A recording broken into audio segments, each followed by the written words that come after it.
देह तव असे भोगाचे अधीन, याचे सुख क्षीण क्षणभंगुर, अविनाश जोडी देवा पायी भाव, कल्याणाचा ठाव सकळही। क्षणभंगुर हा येथील पसारा, आलिया आकारा अवघेनासे, अविनाश जोडी देवा पायी भाव, कल्याणाचा ठाव सकळही। तुका म्हणे येथे सकळ विश्रांती, तुका म्हणे येथे सकळ विश्रांती, आठवावा चित्ती नारायण, अविनाश जोडी देवा पायी भाव, कल्याणाचा ठाव सकळही। प्रस्तुत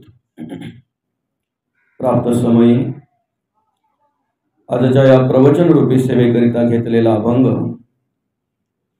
देऊचे सुप्रसिद्ध साधू वैराग्याचे महामेरू जगद्गुरु जगद्वंदनीय श्री संत महंत श्रीमंत श्री तुकाराम महाराज आणि श्री महाराजांच्या गाथेतील या ठिकाणी आपण कार्य करत असताना ज्या सुखाची अपेक्षा करतोय, ज्या समाधानाची अपेक्षा करतोय, ते सुख आणि समाधान प्राप्त करून घेण्याचे मार्ग जरी अनेक असले तरी त्या सुखाचे प्रकार मात्र दोन पडतात। एक चिरकाल टिकणारं सुख आहे, निरंतर टिकणारं सुख आहे, आणि एक क्षणिक सुख आहे। असे दोन प्रकार पडतात। सुख प्राप्त करून घेण्याचे मार्ग अनेक आहेत। अनेक मार्गाने मनुष्य सुख शोधत असतो, सुख प्राप्त करून घेत असतो। मार्ग जरी अनेक असले तरी प्राप्त होणारं सुख एकतर क्षणिक सुख असतंय किंवा प्राप्त होणारं सुख एकतर चिरंतर टिकणारं, निरंतर टिकणारं, चिरकाल टिकणारं सुख असतंय। या ठिकाणी ओळख करून देत असताना जगद्गुरु तुकोबा म्हणतात, जोपर्यंत हा देह भोगाच्या अधीन आहे, बरं का माऊली, विषयांच्या अधीन आहे, वासनेच्या अधीन आहे, विकारांच्या अधीन आहे, तोपर्यंत त्याला जे सुख प्राप्त होतंय ते क्षणिक सुख असतंय, काही काळ टिकणारं सुख असतंय, ते नासणारं सुख असतंय, जाणारं सुख असतंय। आणि म्हणून निरंतर चिरकाल टिकणारं सुख जर माणसाला हवं असेल, जे सुख संतांनी अनुभवलं, ज्या सुखाची प्रचिती, ज्या सुखाचा आत्मसाक्षात्कार संतांना झाला, ज्या सुखाचा अनुभव संतांनी घेतला, असं सुख जर तुम्हाला हवं असेल तर त्यासाठी जगद्गुरु तुकोबा म्हणतात, अविनाश जोडी देवा पायी भाव। ज्याला नाश नाही त्याला अविनाश म्हणतात। आणि अशा प्रकारे जर तुम्हाला ते सुख, ते समाधान जर अनुभवायचं आहे तर त्यासाठी आपला भाव देवाच्या चरणाशी पाहिजे। कल्याणाचा ठाव सकळही। अन्यथा जर देवाचा विचार आपण केला नाही, जर देवाचं स्मरण आपण केला नाही तर जगद्गुरु तुकोबा म्हणतात, क्षणभंगुर हा येथील पसारा। जो सगळा पसारा आपण मांडतो की नाही माऊली, जो सगळा पसारा आपण आपल्याहून जो तयार करतो ना, तो सगळा क्षणभंगुर आहे। क्षणभंगुर म्हणजे त्या ठिकाणी कार्य करत असताना असं माणसाला वाटतं की हे सगळं माझं आहे। माथा प्रपंचाचे ओझे घेऊन म्हणे माझे माझे, बुडताही नसोडे पुंजे कुळाभिमान। हा सगळा भार, हा सगळं ओझं मनुष्य डोक्यावर घेऊन फिरत असतो। घर माझं, संपत्ती माझी, प्रॉपर्टी माझी, अमुक माझं, तमुक माझं, सगळं माझं माझं, आणि भ्रांतीचं ओझं। अशा प्रकारे मनुष्य या ठिकाणी कार्य करत असतो। आणि म्हणून जो पसारा आहे तो क्षणभंगुर आहे। कसा क्षणभंगुर आहे? जे माझं म्हणून आपण ज्याला म्हणतोय, जे आपले आहेत असं आपल्याला वाटतंय, ते याच्या आधी आपलं नव्हतं, आता आहे याचा भ्रम आहे, आणि याच्या नंतरही आपलं नसणार आहे। म्हणून क्षणभंगुर हा येथील पसारा, आलिया आकारा अवघे नासे, यद दष्टम तद नष्टम। जे आकारात आलेला आहे त्याला सगळ्याला नाश आहे. मग ते काही असू द्या, बरं का. आकारात जे जे पण आलेलं आहे त्याला सगळ्याला नाश आहे. म्हणून तुका म्हणे येथे सकळ विश्रांती. आपल्याला आपल्या आयुष्यामध्ये जर खऱ्या अर्थाने विश्रांती कशाला म्हणतात याचा जर अनुभव घ्यायचा असेल, याचा जर प्रत्यय घ्यायचा असेल, जी विश्रांती संतांना लाभली, ज्या विश्रांतीचा अनुभव आत्मसाक्षात्कार संतांना झाला, ती विश्रांती जर तुम्हाला आम्हाला हवी असेल तर जगद्गुरु तुकोबा म्हणतात त्यासाठी फक्त एकच उपाय आहे, आठवावा चित्ती नारायण. बस, बाकी काही उठाठेवी करायची गरज नाही, बाकी काही देहाला कष्ट द्यायची गरज नाही. आठवावा चित्ती नारायण. आणि अशा प्रकारे आपला उद्धार होईल. आपल्या उद्धाराचा मार्ग या ठिकाणी प्रस्तुत अभंगातून जगद्गुरु तुकाराम महाराजांनी आपल्याला दिलेला आहे. अभंगावर अर्थपूजा बांधण्याआधी, अभंगावर विवरण घेण्याआधी, अभंगावर चिंतन करण्याआधी, ज्या निमित्ताने या ठिकाणी आपण ही प्रवचन सेवा आयोजित केलेली आहे, आपल्या या रायते गावातील हे सुरोशी परिवार, अर्थात एक मोठं परिवार या रायते गावातील, आणि या सिरोशी परिवाराचे पिताश्री कैलासवासी मंगल गणपत सिरोशी बाबांचं रविवार दिनांक 5 मे रोजी अल्पशा आजाराने निधन झालं. आणि त्यांच्या उत्तर कार्यांच्या निमित्ताने आज आपण या ठिकाणी ही प्रवचन सेवा आयोजित केलेली आहे. अल्पशा आजाराने याच्यासाठी म्हणेन, चालता बोलता असणारा मनुष्य, सगळ्या कार्यक्रमांमध्ये सहभागी होणारा मनुष्य, हिंडता फिरता असणारा मनुष्य, धडधाकट असलेला असणारा मनुष्य, काम करता असणारा मनुष्य, ज्या वेळेला अचानक आपल्यातून निघून जातोय ना, त्यावेळेला प्रत्येकाच्या हृदयामध्ये एक धक्का निर्माण होत असतो, प्रत्येकाच्या मनामध्ये एक धक्का निर्माण होत असतो की अरे आता होते बाबा, आता आपल्या जवळ होते, आपल्याशी बोलले, आपल्या जवळ होते, आपल्या अमुक अमुक कार्यामध्ये त्यांना मी बघितलं, अमुक अमुक कार्यक्रमामध्ये मी त्यांना बघितलं, आणि लगेच त्यांच्याविषयी असं ऐकायला येत आहे. संतांनी केव्हापासूनच ही गोष्ट मांडलेली आहे, माणसाचा देह म्हणजे पाण्याचा बुडबुडा. निर्माण झाला काय आणि फुटला काय सांगू शकत नाही. जाणं हे प्रत्येकाला आढळ आहे, जाणं हे सत्य आहे, मृत्यू हे सत्य आहे. फक्त प्रत्येकाला प्रत्येकाच्या प्रारब्धाप्रमाणे, संचिताप्रमाणे आणि क्रियमान कर्माप्रमाणे वेगवेगळं आयुष्य दिलेलं आहे. त्या वेगवेगळ्या आयुष्याचा जर आपण विचार केला, जन्म कुठे व्हावा, कसा व्हावा हे आमच्या हातात नाही आहे. मृत्यू कधी यावा, कुठे यावा, कसा यावा हेही आमच्या हातात नाही आहे. पण मधलं आयुष्य मात्र आमच्या हातात आहे. त्या आयुष्यामध्ये आम्ही काय करावं, कसं जगावं हे आमच्या हातात आहे. आणि मी म्हणेन की बाबांनी जवळजवळ 85व्या वर्षी आपला निरोप घेतलेला आहे.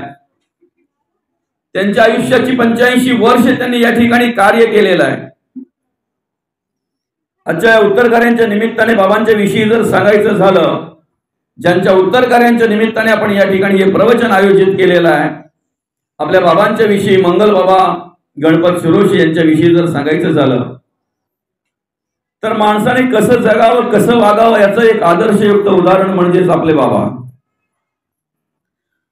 कारण संसारासाठी माऊली सगळेच करतात, प्रपंचासाठी सगळेच जगतात, स्वतःसाठी मनुष्य सगळेच जगतात.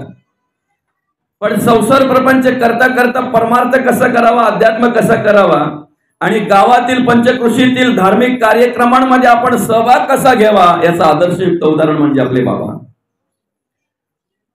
या ठिकाणी बाबांच्या विषयी माहिती घेत असताना आपल्या गावातील हरिनाम सप्ताह असेल, आपल्या गावातील कोणत्याही प्रकारचे धार्मिक कार्यक्रम असतील, बाबा हरिभक्त परायण होते, बरं का, माळकरी होते.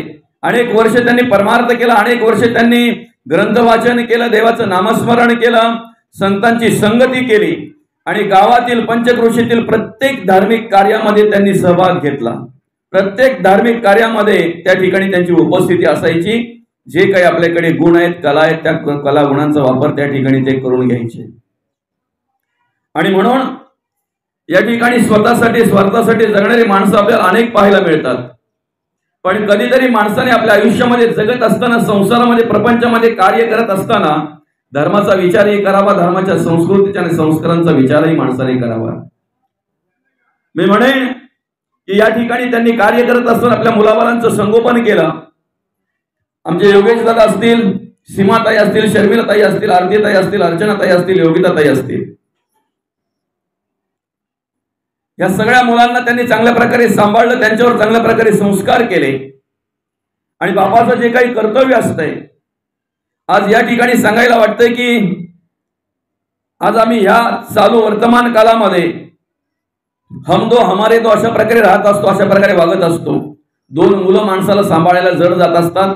त्यांचं शिक्षण, त्यांना घडवणं, त्यांच्यावर संस्कार करणं माणसाला जड जात असतंय. पण या ठिकाणी या बाबांच्या 5 मुली आणि 1 मुलगा. विशेष म्हणजे सांगावं असं वाटतं की आज मुलींच्या दृष्टिकोनातून जर पाहायला गेलं तर प्रत्येक बापाला सुगीचे दिवस आलेले आहेत. पण ज्या वेळेला मुलींचं जमवण्यासाठी बापाच्या पायाला चप्पल राहत नव्हती, बापाचे पाय झिजायचे, अशा वेळी सुद्धा त्यावेळेला 5-5 मुलींचं जमून 5-5 मुलींचा कार्यक्रम करायचं, लग्न समारंभ त्या ठिकाणी करायचा आणि व्यवस्थितरित्या आपलं जे कर्तव्य ते कर्तव्य पार पाडायचं कार्य या बाबांनी या ठिकाणी केलेलं आहे. खरं तर मनाला दुःख एवढंच वाटतंय की अशी जी धार्मिक कार्यक्रम करणारी जी माणसं असतात, धार्मिक कार्यक्रमामध्ये सहभाग घेणारी जी माणसं असतात, प्रामाणिकपणे अंतःकरणापासून वाटतं की त्यांना उदंड आयुष्य लाभावं, त्यांना खूप खूप खूप खूप त्यांना आयुष्य लाभावं असं आपल्याला वाटत असतंय. पण हे आपल्या हातात नसतंय. म्हणून आपण म्हणतो ईश्वर सत्तेपुढे गेलाच नाही. कारण धर्मकार्य करणाऱ्या माणसांचा आज दुष्काळ आहे. धर्मकार्य करणारी माणसं आज फार कमी प्रमाणात पाहायला मिळतात. पण मी आज या रायते गावात आहे म्हणून बोलतोय असं नाही, तर मी जिथे जातो तिथे तुमच्या गावाचं कुठेतरी का नवीन आपण एक नाव काढतो की या रायते गावाविषयी जर सांगायचं झालं तर अतिशय धार्मिक माणसं या ठिकाणी मला पाहायला मिळतात, अतिशय परमार्थिक माणसं या ठिकाणी मला पाहायला मिळतात. आणि खऱ्या अर्थाने ज्याप्रमाणे आता बघा ना, धार्मिक कार्यक्रमामध्ये सहभागी घेणारी माणसं जशी जशी कमी होत चालल्यात ना, तशी तशी राहिलेली माणसं त्यांची आठवण करत असतात बाबा, आहे की नाही. आता ही माणसं कुठे हरिपाठ असेल, काकडा असेल, कुठे कीर्तन असेल, प्रवचन असेल, त्या ठिकाणी त्यांचा सहभाग असायचा. आणि त्यांचा सहभाग असल्यामुळे आपल्याला धार्मिक कार्यक्रमाच्या वेळी नक्कीच त्यांची कमतरता जाणवणार आहे, नक्कीच त्यांची न्यूनता आपल्याला जाणवणार आहे. आणि म्हणून हे जे आपल्याकडे जी उत्तमाची कर्म पाहायला मिळतात, जे चांगले विचार पाहायला मिळतात, जे संस्कार पाहायला मिळतात, हे ह्या माणसांचं देणं असतं. ह्या माणसांनी केलेले आपल्यावर संस्कार असतात. आणि म्हणून शरीराने जरी गेले बरं का, नाशिवंत देह जाणार, सकळ आयुष्य खातो काळ सावधान. देह हे काळाचे धन कुबेराचे, येथे मनुष्याचे काय आहे. क्षणभंगुर नाही भरवसा, बरं का, क्षणभंगुर आहे. देह जाईल जाईल यासी काळ वा खाईल. कितीतरी उदाहरणं आहेत. पण एक स्मरणात ठेवलं पाहिजे की देह जरी गेला, देह जाणार हे सत्य आहे. देहाची राख होणार, देहाला अग्नी लागणार हे तेवढं सत्य आहे. पण देह जरी गेला तरी कीर्ती रूपाने या जगामध्ये जर राहायचं असेल तर बाबांच्या सारखं जीवन आपण जगायला हरकत नाही, ऐक ना. कार्पेंटरचं काम करायचे ते, अर्थातच सुतार काम करायचे, ऐक ना. नक्षीकाम करायचे चांगल्या चांगल्या लाकडांवर. पण त्या ठिकाणी ते काम करता करता मी म्हणेन संस्कारांची नक्षी ते विसरले नाहीत, संस्कारांची नक्षी ते विसरले नाहीत. ते सुद्धा सुशोभीकरण त्यांनी केलं. आणि म्हणून त्यांच्या मुली आज समाजामध्ये चांगल्या प्रकारे ज्या ठिकाणी दिल्यात त्या ठिकाणी चांगल्या प्रकारे संसार करतायत, चांगल्या प्रकारे त्या घराला घरपण कसं येईल अशा प्रकारे त्या ठिकाणी वागतायत, त्या ठिकाणी जगतायत. आज त्यांचा मुलगा असेल, खंत वाटते आपल्या मनामध्ये की आमच्या योगेश दादाचं लग्न व्हायला हवं होतं आणि बाबांच्या समोर त्या ठिकाणी ते बाबांनी कार्य करायला हवं होतं. पण या सगळ्या गोष्टी काही आपल्या हातात नसतात. असो, प्रत्येक वेळेला बाबांची आठवण ही येत राहील. पण बाबा जरी देहाने गेले असतील तर मी म्हणेन बाबांनी चांगल्या प्रकारची कर्म केली, चांगल्या प्रकारचे या ठिकाणी धार्मिक कार्यामध्ये सहभाग घेतला. आणि म्हणून देहाने जरी गेले असले तरी विचाराने, गुणांनी आणि कर्माने बाबा आमच्या सतत आणि सतत बरोबर असणार आहेत, आमच्या बरोबर आठवणीमध्ये असणार आहेत, आमच्या स्मरणामध्ये असणार आहेत, हे मात्र निश्चित आहे. आणि म्हणून या ठिकाणी कार्य करत असताना, या ठिकाणी आपण जगत असताना कशा प्रकारे जगावं, कशा प्रकारे वागावं, कीर्ती रूपाने जर आपल्याला राहायचं आहे, विचाराच्या रूपाने जर आपल्याला या ठिकाणी शिल्लक राहायचं आहे, तर त्यासाठी आपण वर्तमान कालाचा अधिक विचार केला पाहिजे माऊली. कारण आमचा भविष्य काळ जो आहे ना, तो वर्तमान कालावर आधारित आहे. आम्ही काय करतोय माहितीये का, भूतकाळाचा विचार करून करून आमचे दिवस आम्ही निघून जातात, कधी पत्ता लागत नाही. जे घडलं त्याचा विचार करण्यापेक्षा, जे घडून गेलं त्याचा विचार करण्यापेक्षा, आता मला काय करायचं याचा विचार अधिक माणसाने करावा. कारण आता मला काय करायचं याचा विचार ज्या वेळेला मनुष्य करतोय ना, त्याच्यावरच त्याचं काय असतंय, भवितव्य अवलंबून असतं किंवा त्याचं ते भविष्य अवलंबून असतंय. आता वर्तमान कालामध्ये जी आम्ही कर्म करतोय, वर्तमान कालामध्ये जे आम्ही कार्य करतोय, त्याच्यावरच आमचा भविष्यकाल आधारित आहे. आम्ही कसं जगावं, कसं वागावं, याच्यावर आमचा भविष्यकाल आधारित आहे. जी कर्म आम्ही आता करतोय, जसं आम्ही जगतोय, जसं आम्ही वागतोय, आम्ही जी काही कर्म करतोय त्या कर्माचे प्रकार अनेक आहेत. जसे आमचे विचार असतील त्याप्रमाणे आम्ही कर्म करत असतोय, जसा आम्हाला संग असेल त्याप्रमाणे आम्ही कर्म करत असतो. जसं आम्हाला मार्गदर्शन लाभलं त्या विचाराप्रमाणे आम्ही राहत असतो, जगत असतो, वागत असतो. कर्माचे प्रकार जरी आमचे अनेक असले तरी मात्र दोन प्रकारामध्ये ते कर्म मोडत असतात. एक म्हणजे पापकर्म आणि दुसरं म्हणजे पुण्यकर्म. आमच्याकडून जर आम्हाला कुठल्या प्रकारचं योग्य मार्गदर्शन जर मिळालं नाही आणि पापकर्म जर घडली तर पापाचं फळ ते दुःख ठेवलेलं आहे. योग्य मार्गदर्शन जर मिळालं आणि त्याप्रमाणे जर आम्ही कर्म करायला लागलो तर त्याला पुण्यकर्म म्हणतात. त्या पुण्यकर्माचं फळ सुख ठेवलेलं आहे. पण नेमकं सुख कशाला म्हणतात हेच आम्हाला माहित नाही आहे. आणि म्हणून क्षणिक सुखाला आम्ही सुख समजतोय. विषयाधीन झाल्यानंतर माणसाला जे सुख प्राप्त होत आहे, विकाराधीन झाल्यानंतर माणसाला जे सुख प्राप्त होत आहे, त्यालाच आज मनुष्य सुख समजतोय माऊली. त्यालाच आज मनुष्य सुख समजतोय.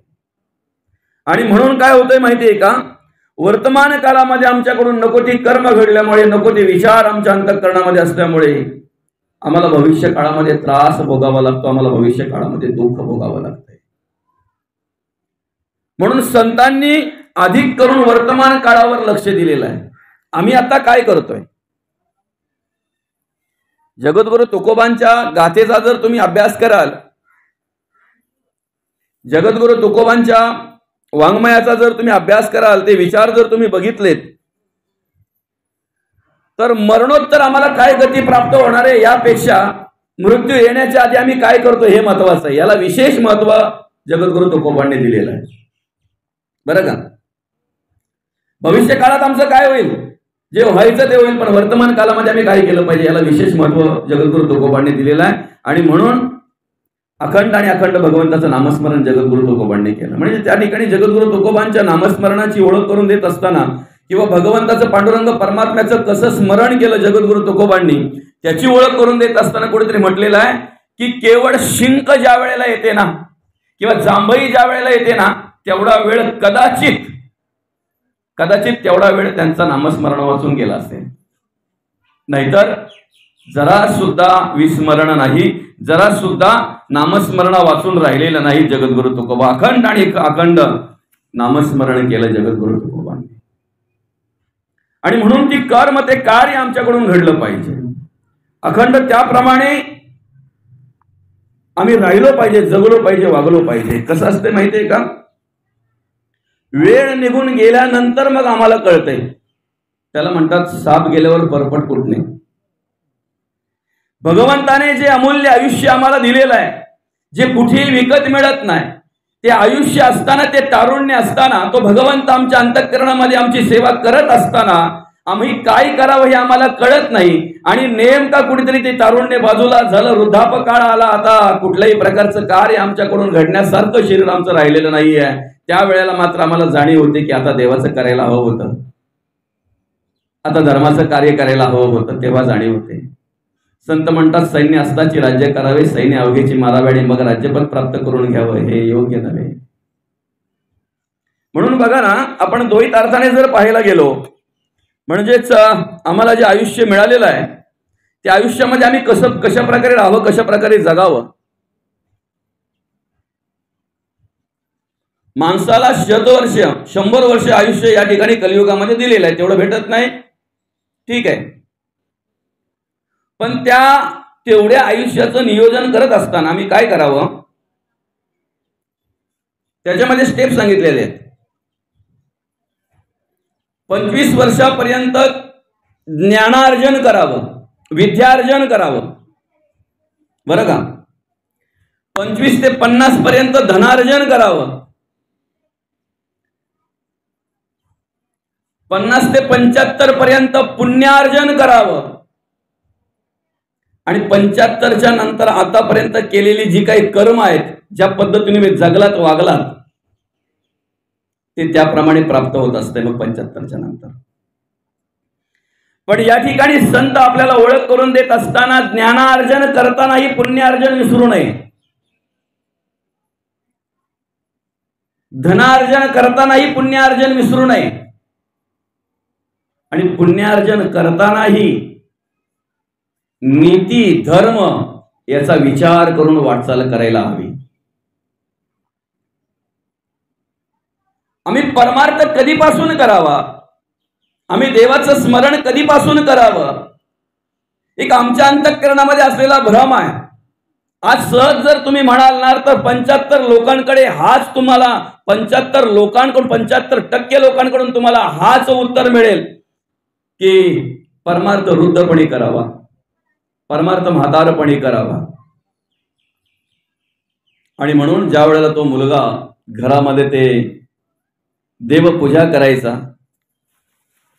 त्याला मार्गदर्शन मिळालं, त्याला कळलं की आपल्या अभ्यासाबरोबर आपल्या ज्ञानार्जनाबरोबर विद्यार्जन पण महत्वाचं आहे, पुण्यार्जन महत्वाचं आहे, आणि त्यासाठी आपण परमार्थ करायला हवा, त्यासाठी आपण देवाचं नामस्मरण करायला हवं. खरं तर हे सगळं कार्य आपल्याकडून करून घेणारा जो भगवंत आहे, त्या भगवंताचं स्मरण करणं आपलं अगदी कर्तव्य आहे. आणि म्हणून ज्या वेळेला तो नातू पहाटे लवकर उठायचा, अगदी पहाटे उठायचा आणि देवाचं नामस्मरण करायचा. रोज 8 वाजता उठणारा नातू ज्या वेळेला त्याला जाणीव झाली त्यावेळेला 6 वाजता उठायला लागला. 7 वाजेपर्यंत सगळं आवरायचा तो, त्याची पूजा वगैरे नामस्मरण वगैरे जे काही असेल ते, आणि अभ्यासाला लागायचा. पण आजोबांनी ज्या वेळेला बघितलं त्यावेळेला आजोबा त्याला बोलायला लागले, अरे हे वय तुझं आता परमार्थ करण्याचं नाही आहे, देवदेव करण्याचं वय नाहीये तुझं, तुला परमार्थ करायचा आहे ना, देवदेव करायचं आहे ना.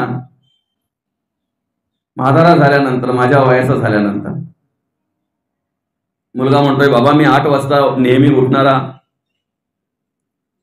आज मी 6 वाजता उठतोय, 7 वाजेपर्यंत माझं सगळं आवरत आहे, तिथून मी अभ्यास करतोय, म्हणजे अभ्यासामध्येही काही कमी पडलेलं नाही, उलट अर्थी मला अभ्यासाला काही काळ एक्स्ट्रा मिळायला लागला आज मला जाणीव झाल्यापासून. नाही म्हणे, ह्या वेळामध्ये ह्या वयामध्ये तो अभ्यास करायचा, 4 पैसे कमवायचे, आणि माझ्यासारखा वृद्ध झाला की मग परमार्थ करायचा, मग देवदेव करायचं. देवदेव करायला मर्यादा आहे, वेळ आहे, आयुष्य आहे, वयाची मर्यादा आहे. आणि मग दुसऱ्या दिवशी काय झालं, जेव्हा त्या आजोबा देवपूजा करण्यासाठी ती फुलं आणायला जायचे आवारामध्ये, त्यावेळेला त्या मुलाने सांगितलं, आजोबा फुलं मी आज आणणार, तुम्ही नाही आणायची. आणि त्या मुलाने ती परडी घेतली हातामध्ये, तो फुलं आणायला गेला. आजोबांनाही आनंद वाटला, चला आणतोय ना, तो आणू द्या.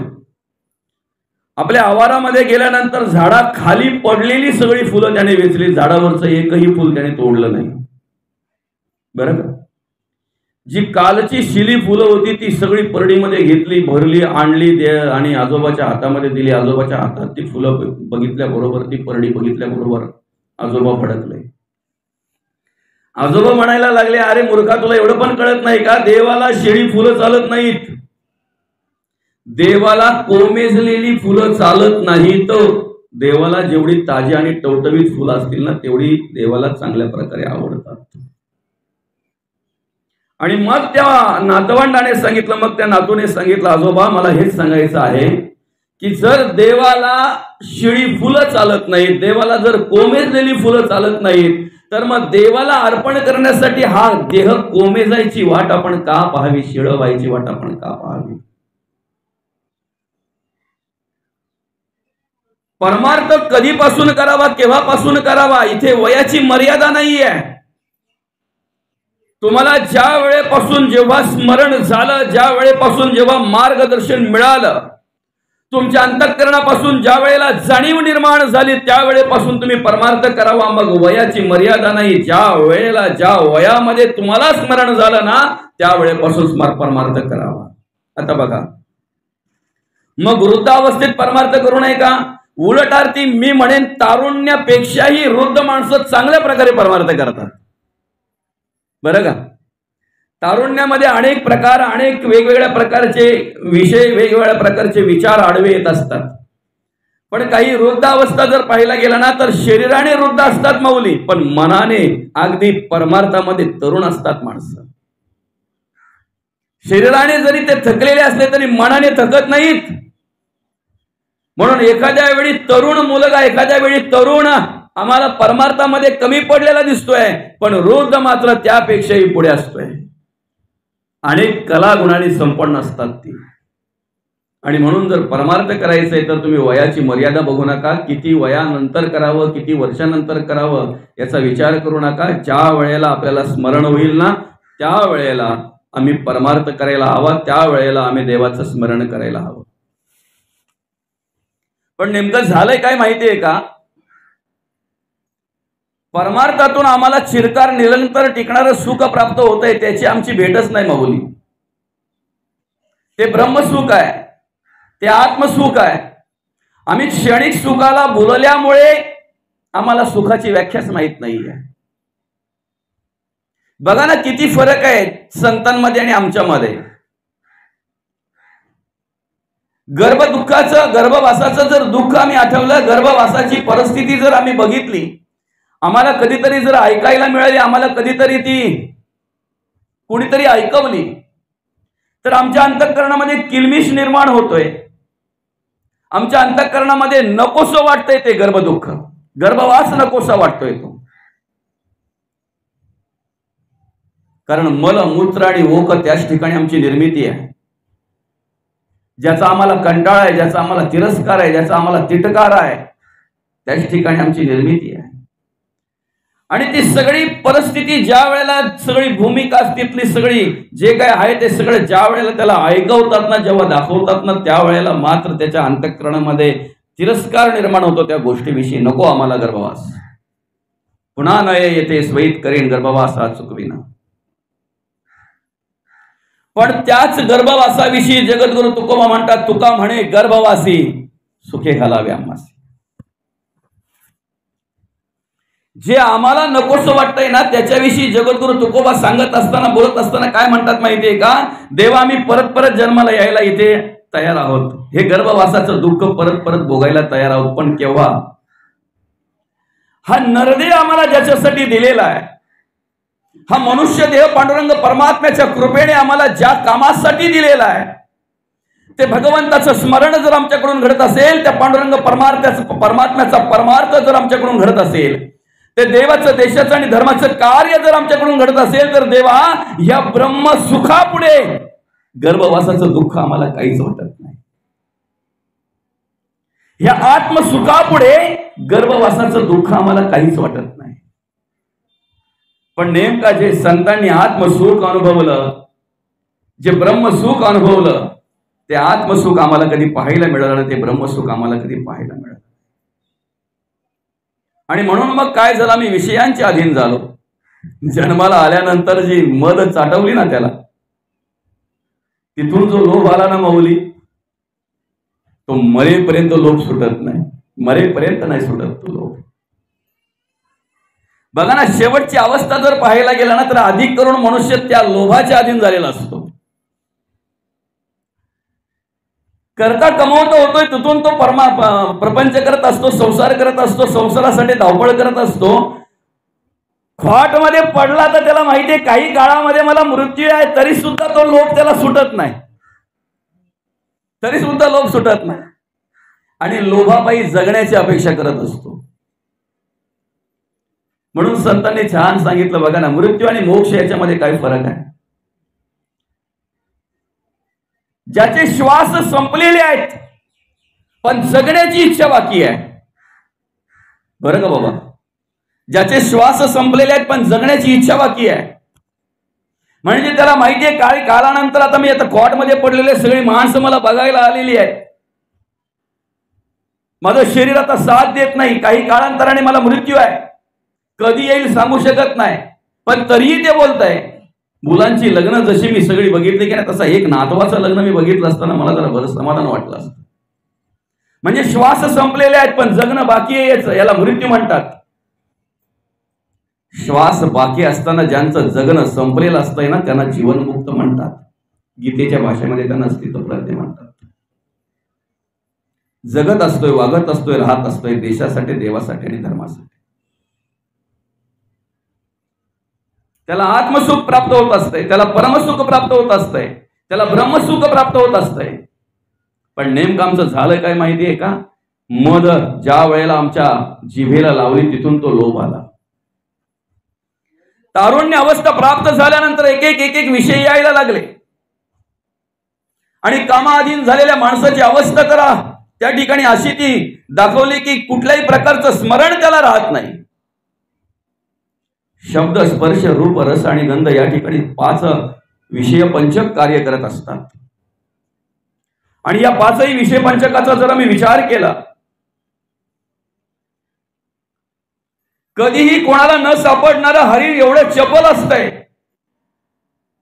पण ज्या वेळेला विशिष्ट प्रकारचा आवाज काढला जातोय ना, त्या बासरीचा, त्या आवाजाला ते भुललं जातंय.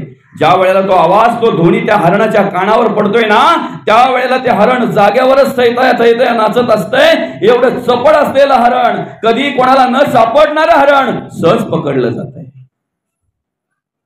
माणसाची अवस्था आयुष्यामध्ये अशीच आहे दादा. कुठले तरी शब्द माणसाच्या कानावर पडावेत. आतापर्यंत आईचा आवडणारा आवाज मात्र आता त्याला आईचा आवाज आवडत नाही. आतापर्यंत आईने मारलेली हाक लगेच साथ देणारा मात्र आता आईची हाकही त्याच्या कानावर येत नाही. आईने मारलेली हाकही त्याला कळत नाही. साथ देण्याची त्याच्याकडे ती शक्ती राहिलेली नाही आहे. एवढा तो एखाद्या आवाजामध्ये गुंतलेला असतोय आणि त्या ठिकाणी मात्र तो गुंतला गेला जातोय.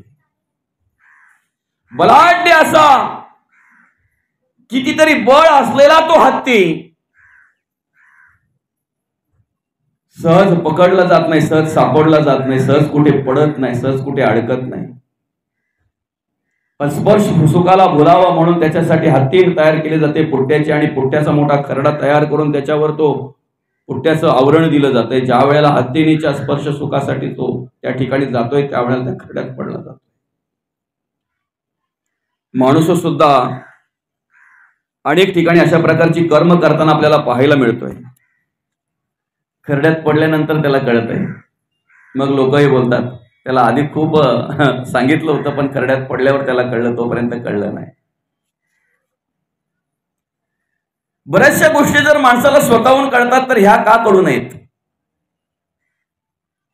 रात्रीचं शिळं पाकं जर त्याला खायला दिलं तर पहिलं तो गंध घेतोय, त्याला वास घेतोय. उग्र वास येत असेल तर ते बाजूला करतोय, लगेच कुठेतरी 2 शब्द बोलतोय सुद्धा. तुला पाहता आलं नाही का, तुला चेक करता आलं नाही का, तुला तपासता आलं नाही का, रात्रीचं शिळं मला देते. इकडे कर्म करत असताना मात्र मनुष्य तेवढा विचार करत नाही. ब्रह्मदेवाने आपल्या अंगापासून एक सुंदर स्त्री तयार केली, तिचं नाव अहिल्या. गौतम ऋषींशी लग्न लावून दिलं. बरं त्या ठिकाणी पण केलं ना त्यांनी, जो पहिला पृथ्वीला प्रदक्षिणा पूर्ण करेल त्याच्याशी त्या मुलीचं मी लग्न लावून देणार. एवढी सुंदर होती की त्या कॉम्पिटिशन, त्या स्पर्धेमध्ये सगळेच उतरले इंद्रासहित तिला प्राप्त करून घेण्यासाठी. आणि सगळे धावपळ करताना ज्या वेळेला गौतम ऋषींनी बघितलं त्यावेळेला इंद्रालाच विचारलं, काय रे बाबा एवढी का फिरतात, हे का पळत चालले तेवढे. त्यावेळेला इंद्राने सांगितलं असं असं आहे, ब्रह्मदेवाची मुलगी आहे, सुंदर आहे, रूपवान आहे, अगदी व्यवस्थित आहे, आणि तिचं लग्न ब्रह्मदेवाने सांगितलं की जो पृथ्वीची प्रदक्षिणा पूर्ण करेल त्याला त्याच्याशी लग्न करून देऊ. समोरच असलेली वाळलेली गाय, त्या गायीला 5 प्रदक्षिणा पूर्ण केल्या गौतम ऋषींनी आणि जाऊन ब्रह्मदेवापुढे उभे राहिले. शास्त्रामध्ये मांडलेलं आहे, गो प्रदक्षिणा केल्यानंतर एक पृथ्वीची प्रदक्षिणा पूर्ण होते. 1 नाही 5 झाल्या. आणि हे ज्या वेळेला इंद्राला कळलं त्यावेळेला इंद्र बोलायला लागला, काय चिटिंग बिटिंग केली काय, आम्ही इकडे जीव तोडून पडतोय. आणि ह्या महाराजांनी मला विचारलं आणि तो जाऊन त्या ठिकाणी, नसू द्या माऊली, नसू द्या, नसलं तरी चालेल पण. आणि झालं ते बाबा. मग गौतम ऋषींशी लग्न लागून दिलं. पण इंद्राने मात्र डाव ठेवलाच. इंद्राच्या मनामध्ये मात्र तो विषय होताच तो की एकदा तरी भ्रष्ट करेन. आणि ज्या वेळेला तो विचार त्याच्या मनामध्ये आला त्यावेळेला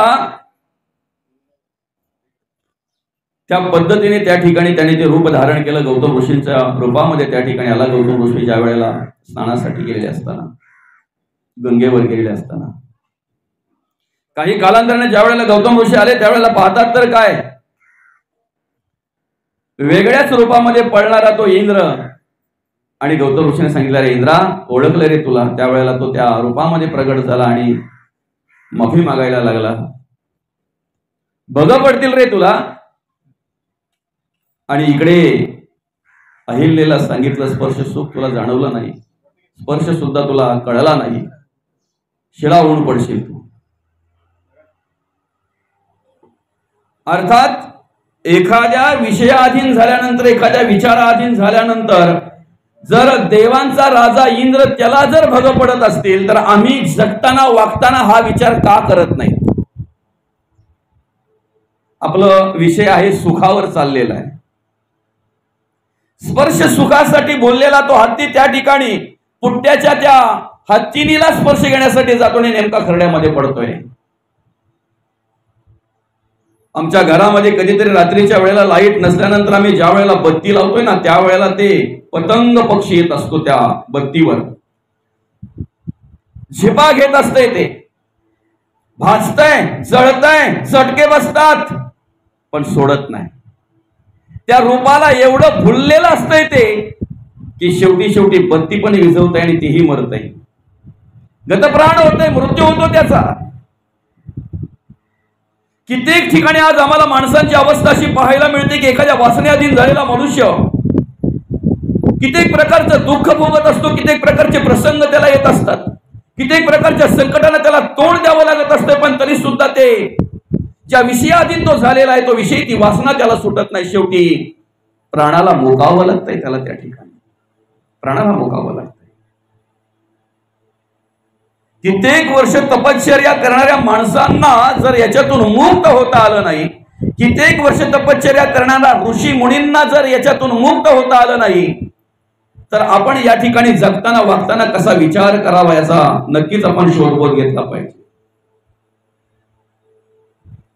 बघा ना, ज्या वेळेला आम्हीच एखाद्या गळ्याला अर्धा वाळा लावतो, मासे पकडण्यासाठी वाळे आधी गोळा करावे लागतात आणि मग ते वाळे काढले की मग तो अर्धा वाळा करतो, ते गळाला लावतो आणि मग तो गळ त्या पाण्यामध्ये सोडतो मासे पकडण्यासाठी. त्यावेळेला त्या वाळ्याला बघून ज्या वेळेला तो मासा त्या वाळ्याच्या दिशेने येत असतो ना त्यावेळेला तो वाला म्हणत असतो, मत आओ मेरे लिए, मैं आधा हूं तेरे लिए, अगर तू आएगा मेरे लिए तो ऊपर खड़ा है तेरे लिए. दादा तू माझ्यासाठी येऊ नको रे, तू जर माझ्यासाठी आलेला आहेस तर बघ मी अर्धा झालो तुझ्यासाठी. जर तू माझ्यासाठी येशील, मला गिलंकृत करशील तर तुझ्यासाठी वरती उभा आहे. फक्त तो वरचा कांडा हलायची वाट पाहतोय. तेवढं ध्यानस्थ आणि तेवढी एकाग्रता जर आपली नामस्मरणाकडे असली ना दादा, तर देवाची प्राप्ती झाल्याशिवाय राहणार नाही मात्र निश्चित. त्या कांड्यावर लक्ष ठेवणारा, त्या थर्माकोलवर लक्ष ठेवणारा तो मासे पकडणारा बघितलंय का आपण? एवढा एकाग्र झालेला असतो, एवढा एकरूप झालेला असतोय की फक्त ते हलायची वाट पाहत असतोय. बाजूला त्याच्या साप येऊन बसला हेही त्याला माहित नाहीये. तेवढा एकाग्र जर आम्ही नामस्मरणामध्ये झालो ना, तेवढा एकचित्त जर आम्ही नामस्मरणामध्ये झालो ना, निश्चित आम्हाला देवाची प्राप्ती झाल्याशिवाय राहणार नाही. ज्या वेळेला तो भुंगा त्या संध्याकाळच्या वेळेला एखाद्या फुलामध्ये जातोय मकरंद सेवन करण्यासाठी, संध्याकाळ होते, सूर्यास्त होतो, त्याला माहिती आता हे फुल मावळणार आहे, पण मकरंदामध्ये व्यस्त असलेला तो भुंगा, त्याला तो मोह सुटत नाही. शेवटी चांगल्या चांगल्या लाकडांना होल पाडणारा, पण मात्र त्या फुलातून बाजूला होऊ शकत नाही, मात्र त्या फुलातून तो मुक्त होऊ शकत नाही. का? एवढा मोहाच्या अधीन झालेला असतोय. माणसाची अवस्था सुद्धा अशीच आहे हो.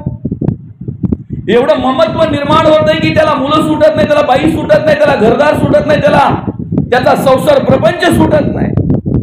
उलट अर्थी कधीतरी आमच्यासारखा किंवा आपल्यासारखा एखादा परमार्थिक मनुष्य जर आध्यात्मिक क्षेत्रामध्ये कार्य करणारा मनुष्य जर त्याला बोलला ना की दादा अरे एक दिवस तर सुट्टी काढा, गावामध्ये 9 दिवस सप्ताह असतोय, 7 दिवस सप्ताह असतोय, हरिनाम सोहळा आपल्या गावामध्ये एवढं चांगल्या प्रकारे आयोजित करतो, एक दिवस तर द्या तुम्ही. त्याचं उत्तर काय असतं माहितीये माऊली? मराला टाइम नाही, हे उत्तर असतंय त्याचं. दादा आल्यावर तू बोलू नको की मराला टाइम नाही म्हणून, टाइम नसताना तुला घेऊन जाईल मात्र निश्चित आहे.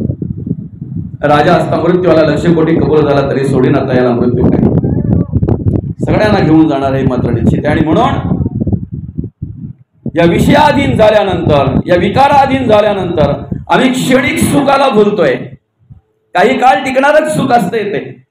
क्षणिक सुखासाठी आपल्या कुणी होतो नीतीभ्रष्ट, कुणी त्यागी जीवन आपले दुःख जगे करण्या नष्ट.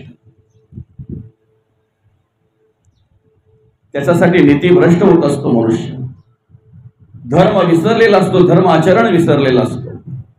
आणि म्हणून मग कधीतरी जाणीव व्हावी म्हणून संत आम्हाला उदाहरण देत असतात. मना सांग पा रावणा काय झाले. रावण का दाखवावा लागतो? तो रावण दाखवता दाखवता, त्या रावणाच्या विषयी बोलता बोलता, त्या रावणाविषयी कधीतरी चिंतन करता करता किंवा त्या रावणाची गुण कर्म आठवता आठवता कधीतरी ती विचार, ती कर्म आमच्याकडे आहेत का हे आम्ही पाहावं. आणि जर असतील तर रावण तो नाही, तो रावण नाही दाखवायचा संतांना. आपल्याकडे असलेले ते विचार, आपल्याकडे असलेले ते गुण, आपल्याकडे असलेले जे काही कर्म असतील ती कर्म संतांना दाखवायचे असतात. आणि जर ती आपल्याकडे असतील ना तर ती बाजूला सारा. जर उद्धार करून घ्यायचंय तर बाजूला सारा. नक्कीच निश्चित आपला उद्धार झाल्याशिवाय राहणार नाही.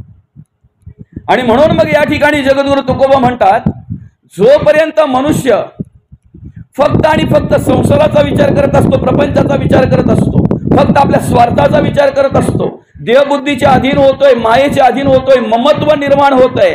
आणि ममत्व निर्माण झाल्यानंतर फक्त भोगाच्या अधीन असतोय ना, तोपर्यंत त्याला जे सुख प्राप्त होतंय ते सुख फक्त क्षणभंगूर असतंय. आणि म्हणून पहिल्या चरणामध्ये जगद्गुरु तुकोबा आम्हाला जाणीव करून देतात, देह तव असे भोगाचे अधीन, याचे सुख क्षणभंगूर.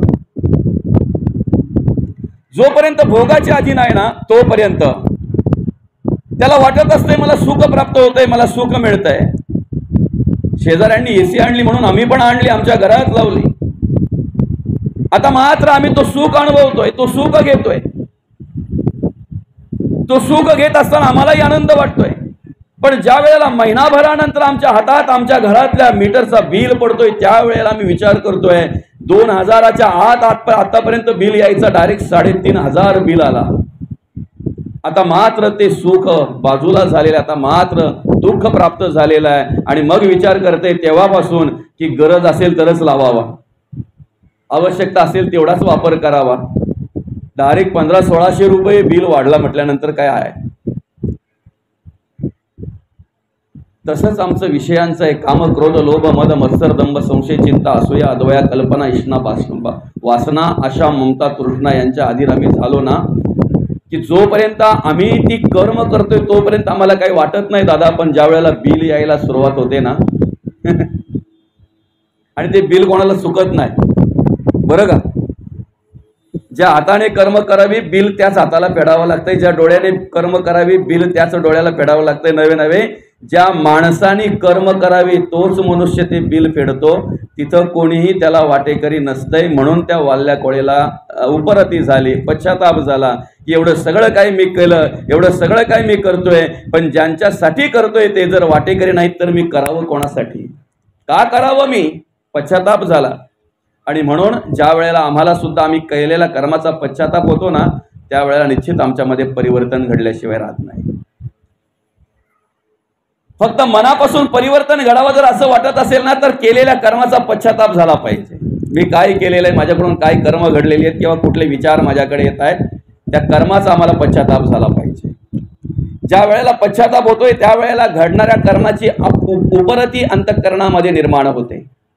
आणि उपरती निर्माण झाली की मग परिवर्तन घडायला वेळ लागत नाही. नेमकं झालं काय, त्याला ज्या वेळेला कळलं की याला वाटेकरी कोणच नाही आहे, त्यावेळेला त्याने साष्टांग नमस्कार घातला नारद मुनींना आणि विचारला, आता मला फक्त उद्धाराचा मार्ग सांगा. आता उद्धाराचा मार्ग मग त्यावेळेला नारद मुनींनी सांगितलं, हे कलियुगामध्ये तुम्ही कुठल्याही कर्मामध्ये बरबडलेले असा, तुम्ही कुठल्याही कर्मामध्ये कुठल्याही प्रकारे कसेही वागलेले असा, जगलेले असा, सगळ्या कर्मातून मुक्त होण्याचा मार्ग बरं का, आपल्या आयुष्याचा उद्धार करून घेण्याचा या कलियुगातला एकमेव सगळ्यात साधा आणि सोपा मार्ग जर असेल तर हरिमुखे म्हणा पुण्याची गणना कोण करेल. अखंड नामस्मरण करणं हा या कलियुगातला सगळ्यात महत्त्वाचा आणि सगळ्यात मोठा मार्ग आहे.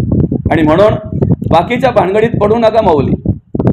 योग याग विधी येणे नोय सिद्धी, वायाची उपाधी, ज्याच्याने उपाधी येते, दंभ धर्म जर आमच्या अंतःकरणामध्ये निर्माण होतोय, अहंकार निर्माण होतोय, तर ते का म्हणून कर्म आम्ही अवलंबावी, ती का म्हणून कर्म आम्ही करावी. म्हणून कधीतरी आपण ज्या वेळेला आपल्या गावातला, आपल्या शेजारच्या, आपल्या घरातलं जर कोणी जातोय तर त्यावेळेला आपण काही ठिकाणी गरुड पुराण लावतोय बरं का. तुम्ही पहिल्या अध्यायापासून 18 अध्यायापर्यंत जरी विचार केला तरी बरंच काय काय दिलं, आणि तेवढं जर करायला गेलो ना शक्य नाही होणार, शक्य होणार नाही. म्हणून सगळंच नाही ऐकायचं ना, सगळंच नाही घ्यायचं. जर सगळंच घ्याल तर तुम्ही म्हणजे एखादा वेडा माणूस कसं वागतोय त्याप्रमाणे आपण मग कार्य करायला लागू. कारण जे आपल्यात कधी होणारच नाही अशी त्या ठिकाणी जर काही गोष्टी सांगितलेल्या आहेत. पण तुम्हाला सांगू का, सगळं सांगून झाल्यानंतर प्रत्येक अध्यायाच्या शेवटी सांगितलेलं आहे नामस्मरणाला महत्त्व आहे. तुम्ही जर शिवाची विष्णूची जर भक्ती करत असाल तर तुम्हाला याच्यापैकी काही करायची गरज नाही, एवढं स्पष्ट सांगितलेलं आहे. मग जर तुम्ही शिवाची आणि विष्णूची भक्ती जर करत असाल तर यापैकी काही करायची गरज नाही, एवढं जर सांगितलेलं आहे. तर मग आपण शिवाची आणि विष्णूची भक्ती जर करत असू तर मग बाकीच्या भानगडींच्यात पडावंच का, बाकीच्या गोष्टींच्यात विचार करावाच का.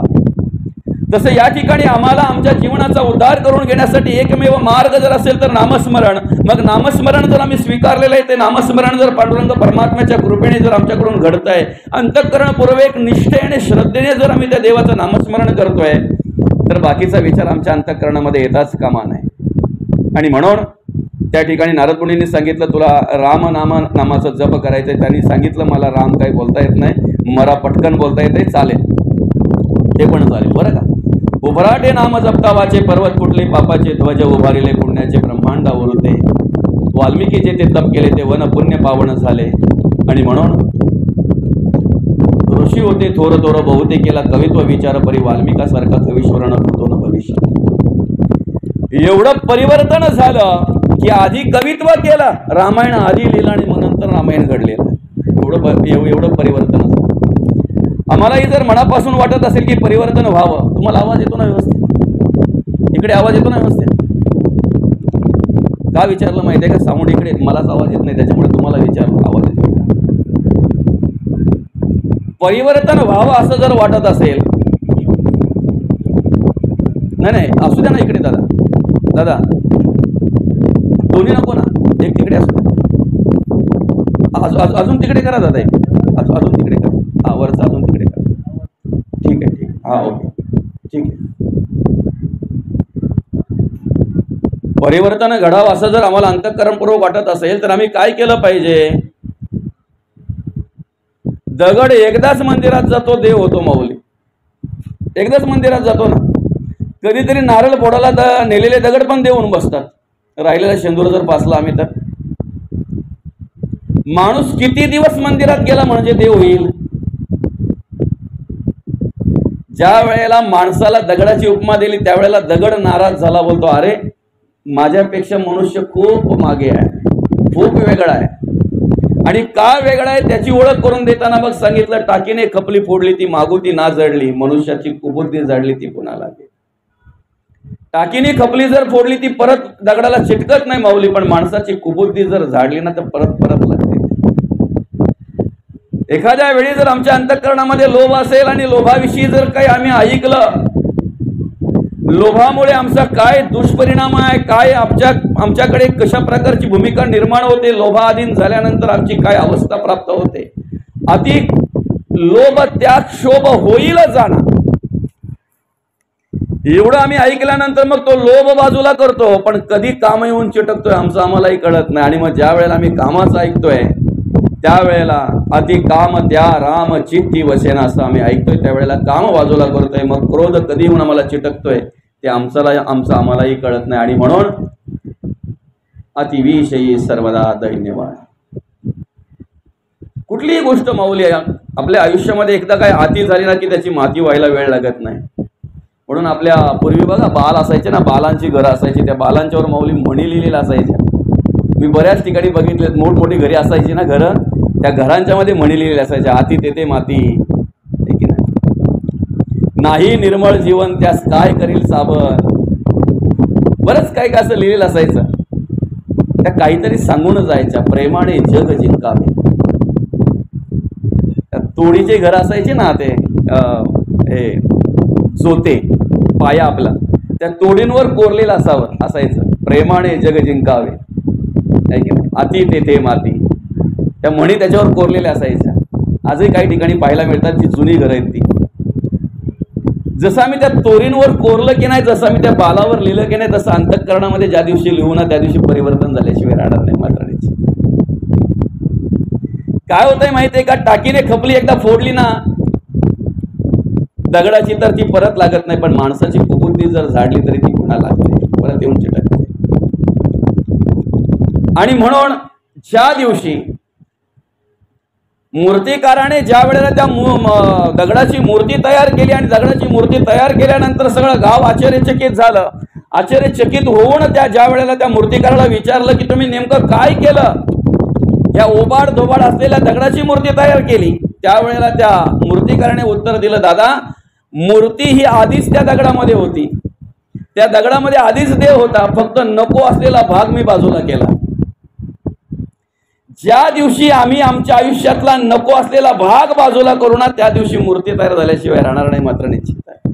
देव पण यावं हे प्रत्येकाला वाटतंय, अंतःकरणापासून वाटतंय.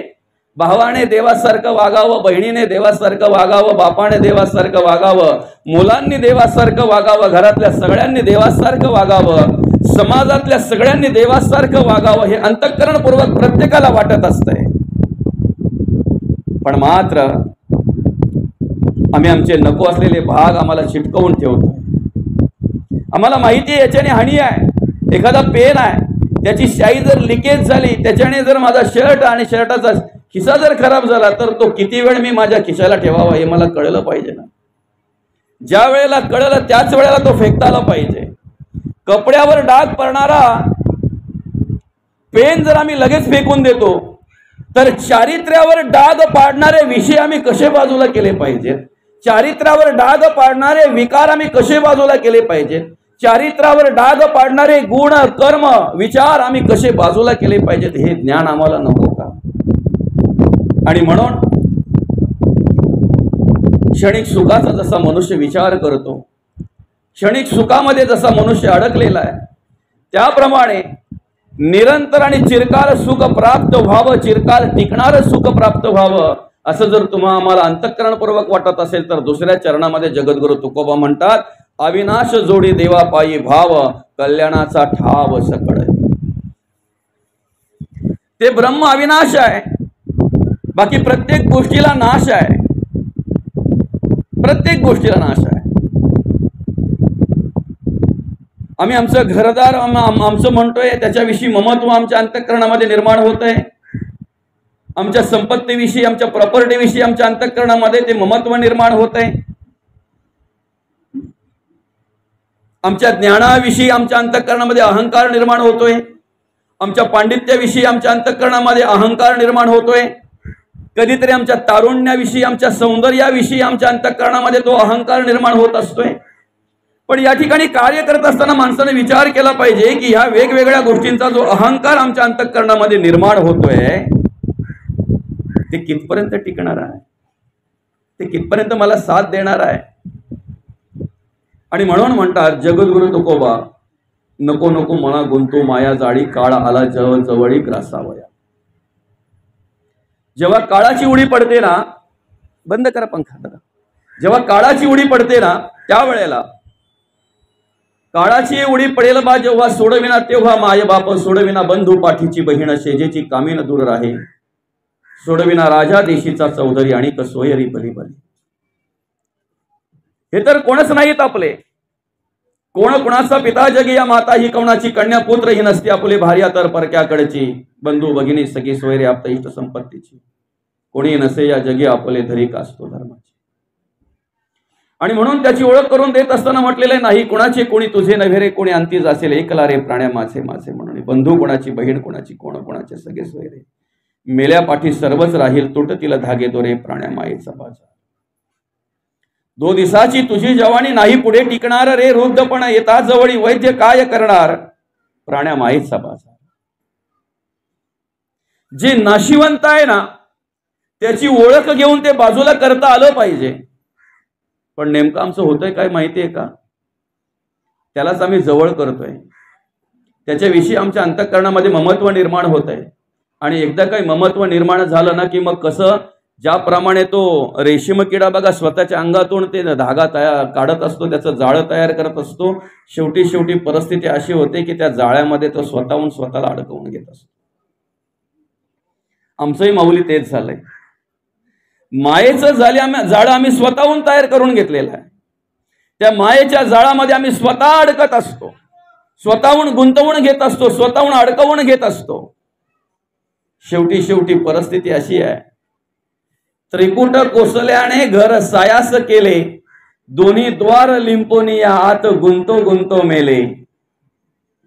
म्हणून बाबा रे एक विचार करायला हवा, आलासी कोठुनी जासी कवणारे ठाया, घरदार नो हे तुझे अवघी लटकीच माया. सावध होई बापा काळ लागला मापा, प्रपंच गुंतू नको पाय बुडत असे. या ठिकाणी कार्य करत असताना जे सत्य आहे, जे शाश्वत आहे, ज्याच्या गुणे सगळ्या प्रकारचं कार्य घडतंय, चाले हे शरीर कुणाचे सत्य, कोण बोलविते हरिविना देखवी ऐकवी, एक नारायण तयाचे भजन चुकू नका.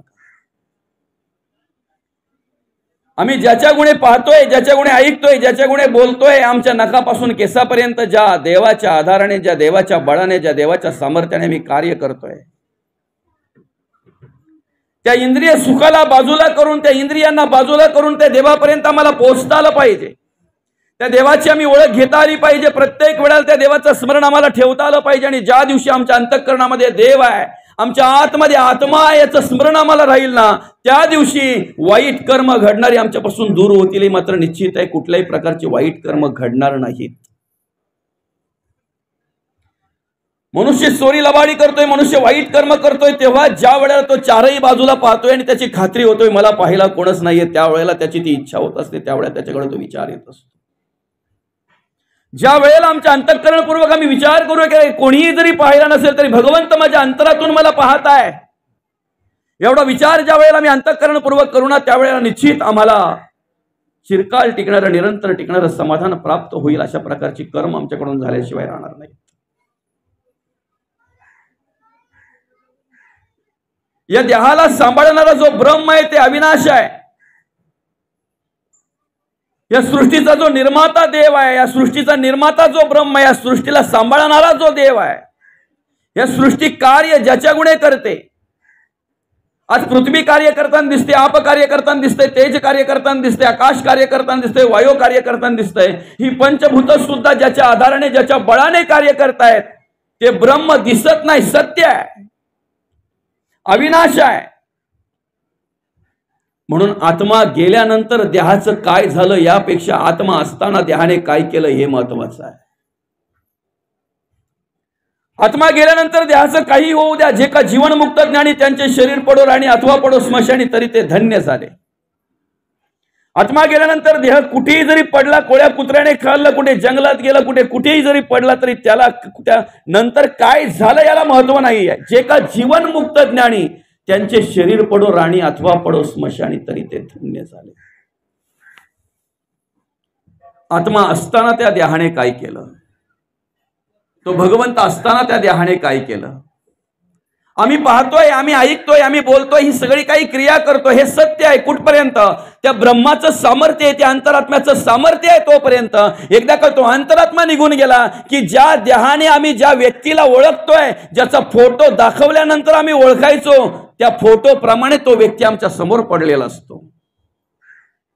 डोळे आहेत, कान आहे, नाक आहे, त्वचा आहे, जीभ आहे,